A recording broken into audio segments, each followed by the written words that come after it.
In this video, we want to prove that the sequence the nth root of c converges to 1. Not only that, but we want to talk about a principle with which you can come up with the idea of how to prove that this sequence converges to 1. So we don't just want to prove this, we want to figure out how we can come up with the idea of how to prove it. So to get started, let's be clear that c is just some positive number. Right? C can't be 0 because if we have a 0 taking any number of roots of it will always give us 0. Right? So we just want some positive number c. Let's say, for example,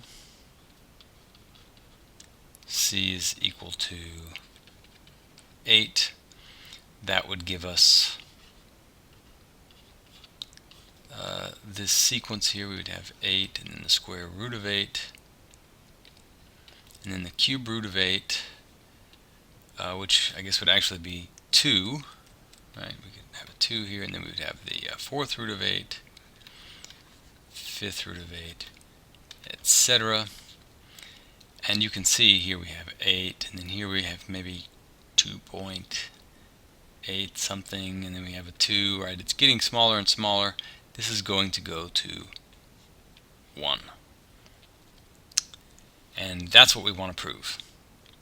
So let's get started. The standard way of proving such a proof would be let epsilon be greater than 0. Let n0 be something we don't know yet. And then for all n greater than n0, we have, and then we would prove it, right? So we could start this way and say the nth root of c minus 1. And what we want to show is that this is less than epsilon, right? So how are we going to start? How do we want to simplify that? What do we want to take as our first step? Now, a good idea might be to try to do this on your own now and press pause and come back. So, let's say that we looked at this for a while and we can't figure out what our first step should be. What should we do now? There's no obvious way to simplify this. In order to get some ideas, let's do a similar proof of another sequence that converges to 1. Let's say we have this proof, or this sequence rather, 1 plus 1 over n. And we also want to prove that that converges to 1. So we can go ahead and copy this standard form of the proof, and we'll see what we would do there. So we would need to sub in the correct formula, of course. So we have 1 plus 1 over n, and we want to prove that that converges to 1. Well, this time, a first step emerges immediately, because 1 minus 1, being 0, gives us the nice idea that we could just get rid of that and simplify that to the absolute value of 1 over n. And since 1 and n are both positive numbers, we could also just get rid of that absolute value. We also know that n is greater than n0, which means that 1 over n must be less than 1 over n0. And now we're almost home, right? Because the only thing that's left is that we want to know what n0 would have to be in order to make this less than 0. So we can go off, or less than epsilon rather. So we can go off to the side and say if 1 over n0 is less than epsilon, then what would n0 have to be? Well, we could just multiply through by n0 over epsilon, and we would have this here, right? Which we can now write up top.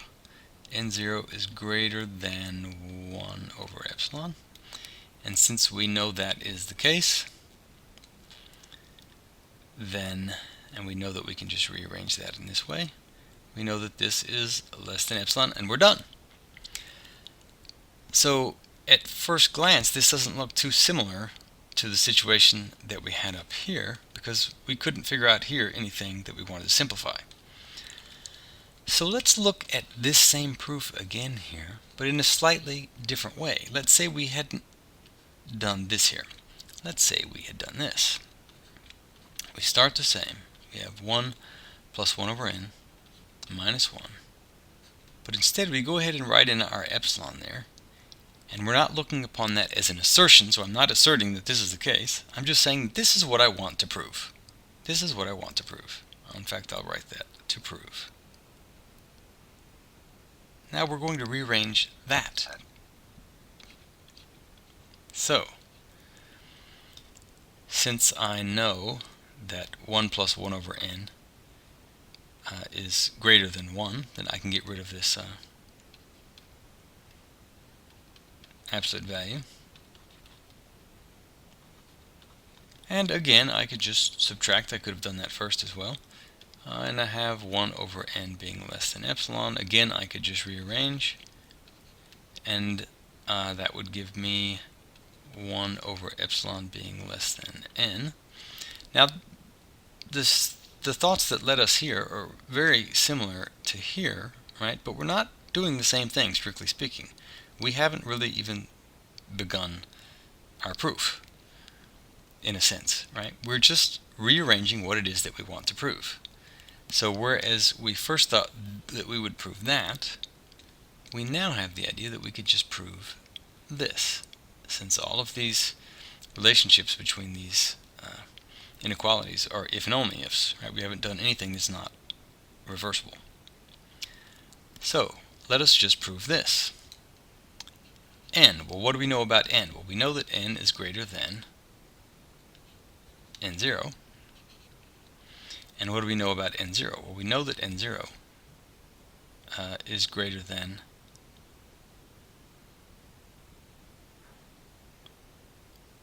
uh, 1 over epsilon. So what does that tell us? Well, that is exactly what we wanted to prove, isn't it? That just seemed too easy.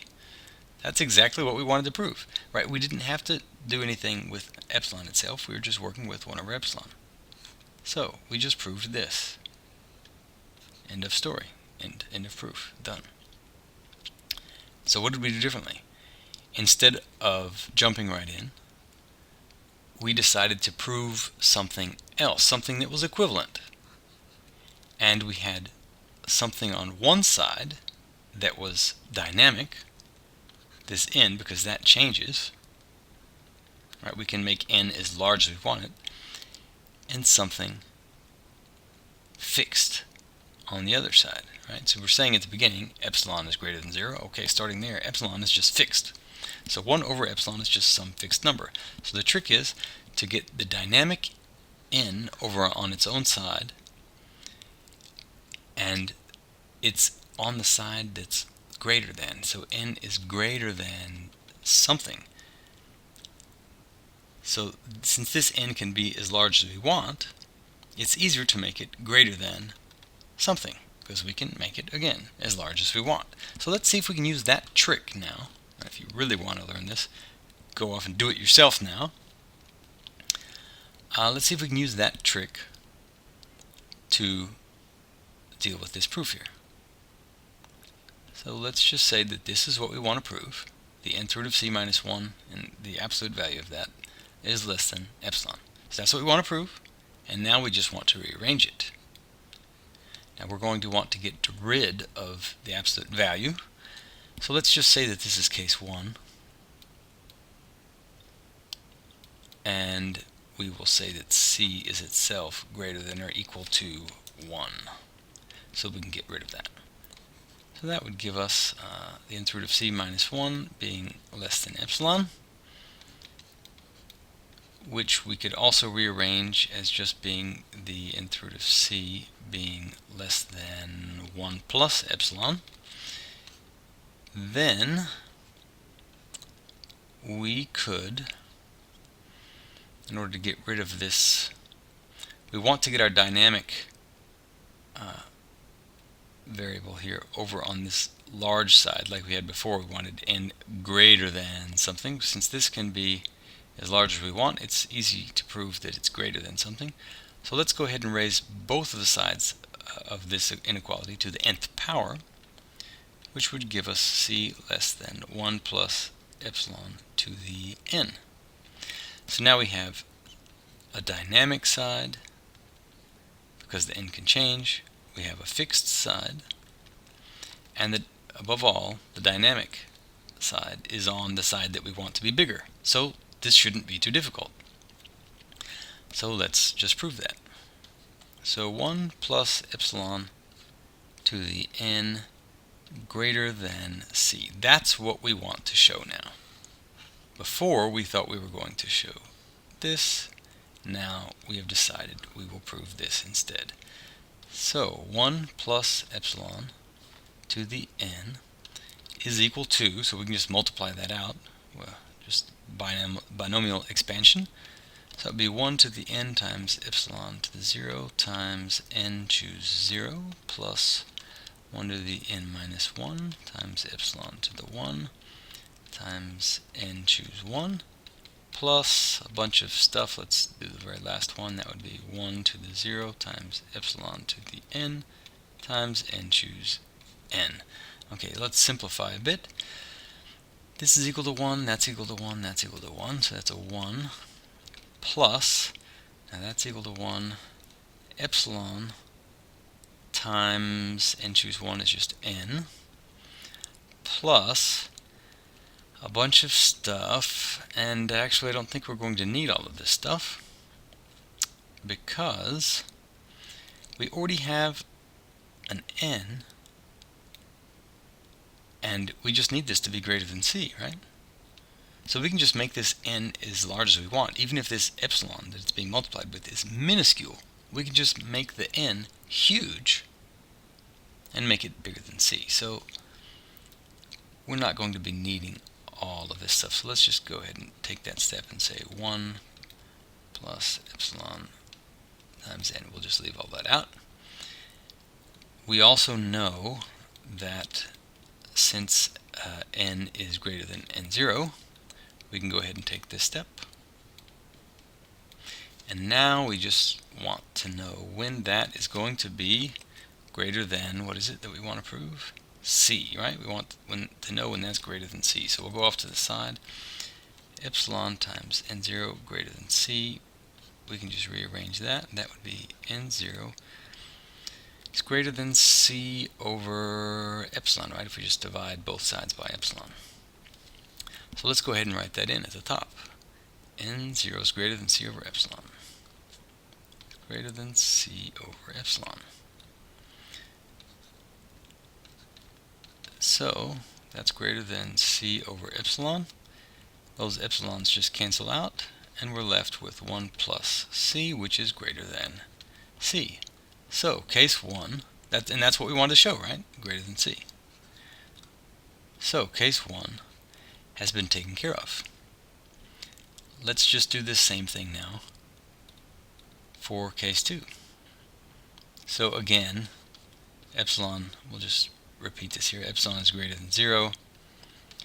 Let n0 be something we don't know yet what, and then for all n greater than n0, we have, so this time we have the same thing, but we'll have to get rid of the absolute value in a different way, because this time, case 2, c, remember that c has to be greater than 0 in order to take this root at all. C has to be greater than 0, right? But it can't be 0 itself, as we said before, but it is less than 1. So that's case 2. So that would mean that the nth root of c would also be less than 1. So in other words, we'd get a negative number here, so we're going to have to take the negative of that. So negative of the nth root of c minus 1 is less than epsilon. Again, we can just rearrange that. So we have 1 minus the nth root of c is less than epsilon. Again, we can rearrange. Now we can get this dynamic element, this n, here over to the big side. So we would have the nth root of c plus epsilon. Now, we could get rid of, or in order to get rid of this nth root, and so that we can be growing by using the n, and at the moment the n is being used to take a root, which is actually also making that larger since c is less than 1, but let's get rid of that root anyway. So if we add, or if we raise both sides to the nth power, we would have this. So that doesn't quite help us get rid of the root yet, but it will presently. So now we'll just prove this instead of this. And again, we see this big dynamic n that can be as large as can be is on the side that we want to be bigger, and something fixed is on the other side. So we want to prove that the nth root of c plus epsilon to the nth power is greater than 1. That's what we want to prove. So let's do that. The nth root of c plus epsilon to the nth power, if we multiply it out, would just be the nth root of c to the nth power times epsilon to the 0 times n choose 0, right? I'm just using the binomial expansion, plus then we would have the nth root of c to the n minus 1 power times epsilon to the first power times n choose 1 plus a whole bunch of stuff. Let's simplify that. So the nth root of c to the nth would be c, that's 1 and that's 1, okay, plus, now let's just write this in a slightly different form, c to the n minus 1 over n times epsilon times n. Now again, I think that's going to be enough, so we can go ahead and just write a greater than sign here, because this n can be as large as we want, so we have all we need. So at this point, we might have the idea we can go off to the side, because we just want this to be greater than 1 this time, right? So since we want this to be greater than 1, we can go off to the side and see when it would be. So c to the n minus 1 over n times epsilon times n being greater than 1 would be the case if and only if. Now we can just divide through by a couple of those things. We'd have n greater than 1 over c to the n minus 1 over n times epsilon, right? We could think that that's the way we need to define our n, and we would be home free, basically. But that would be not possible, as it turns out, because we're using this n here in our definition of our n, or even if we were to say that this is n0, we still have the problem that we don't know what this n is. So that's not quite going to work yet. Turns out what we can do is do another inequality and just write a c here, because this here is actually greater than this. But let's go ahead and prove that. So we have c to the n minus 1 over n. We want to prove that that's greater than c. That's what we want to prove. So c to the n minus 1 over n would just be the same thing as c to the n over n minus 1 over n, which is just c itself times the nth root of c, just to the negative 1 power, right?